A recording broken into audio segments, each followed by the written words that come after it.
Billionaire Howard Hughes played a key role in the development of modern Las Vegas. He bought a string of strip hotels, as well as the land that today is Summerlin, and even Channel 8 for a while. According to the official story, Hughes never once stepped out of his suite at the Desert Inn during the 4 years he lived there. But not everyone accepts that official history. George Knapp of the I-Team recently sat down with a delivery truck driver named Melvin Dumar. You know, we all remember this name, of course. Yeah, but that name, Melvin Dumar, was once known all over the world. To some, he was a punchline, a suspected hoaxer. But what about a fall guy? According to his tale, he rescued Howard Hughes in 1967 in the middle of nowhere. That story was a threat to some very powerful people who pummeled Dumar relentlessly. But how do you explain this? Dumar said the Hughes he met looked like a disheveled bum. 9 years later, the rest of the world learned that Howard Hughes looked just as Dumar described, sickly and unkempt when he died. How did he know? Dumar's story was made into a wonderful movie, and now it looks like he's making another run at Hollywood.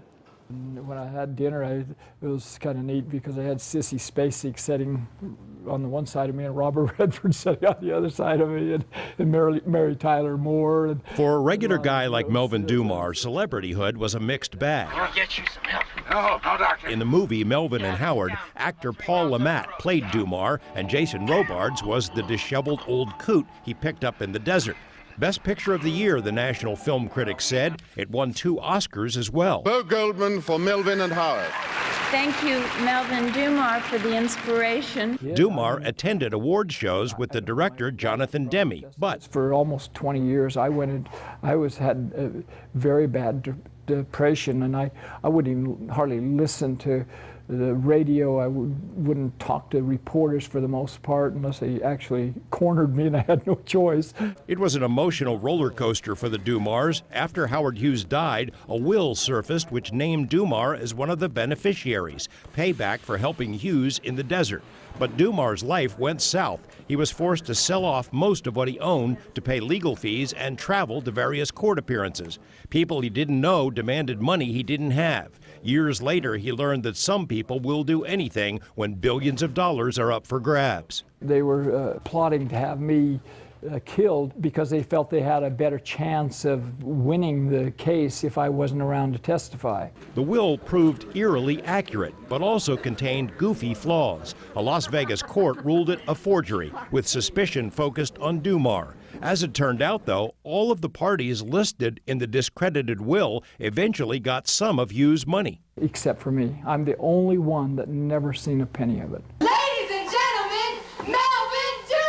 For a while, Dumar tried to make the best of it. He wrote songs for his nightclub act, made occasional media appearances, including a one-time-only return to the scene where he found the old vagabond. That for a TV pilot called True Vegas. At his side was former FBI agent Gary Magnuson, whose investigation uncovered evidence and witnesses who say Dumar really did rescue Howard Hughes. Even today, Melvin's name rings an occasional bell. Well, we live across the street from a star. Melvin and wife Bonnie live quietly in Pahrump, but he's planning another run at showbiz, again involving actor Paul Lamont, who, on the big screen, memorialized a few songs written by Melvin. And that's why Santa Claus has a souped-up Santa sleigh. Because of all the years he's spent in courtrooms, Melvin thinks his new role is a nice fit. They cast me in to play the part of a judge. It's called Heaven with a Gun. It's a faith-based Western movie, but it has I think, kind of a twist at the end. The project has its own Facebook page. Lamont and the producers are trying to raise the money and hope to start shooting in April. To raise awareness for the film, Dumar has organized a charity raffle set for July 30th. Proceeds will benefit a trio of rural charities. Thank you, Howard. So things are looking up for the former milkman and working stiff. Who knows, maybe there's another song in it. I used to write songs about everything, and I even wrote songs about that, and about, one called Thank You, Howard.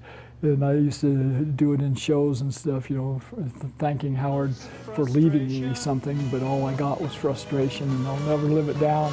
And I'll never be the same.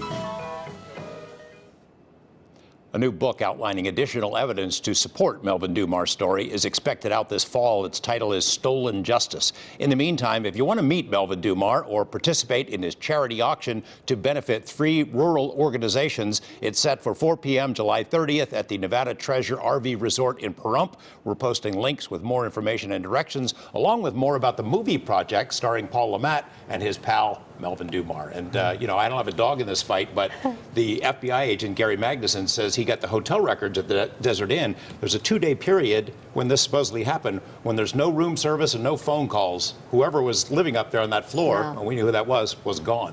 He was famously calling Channel 8 all the time. That's right. Start that movie over. That's right. Thanks, George.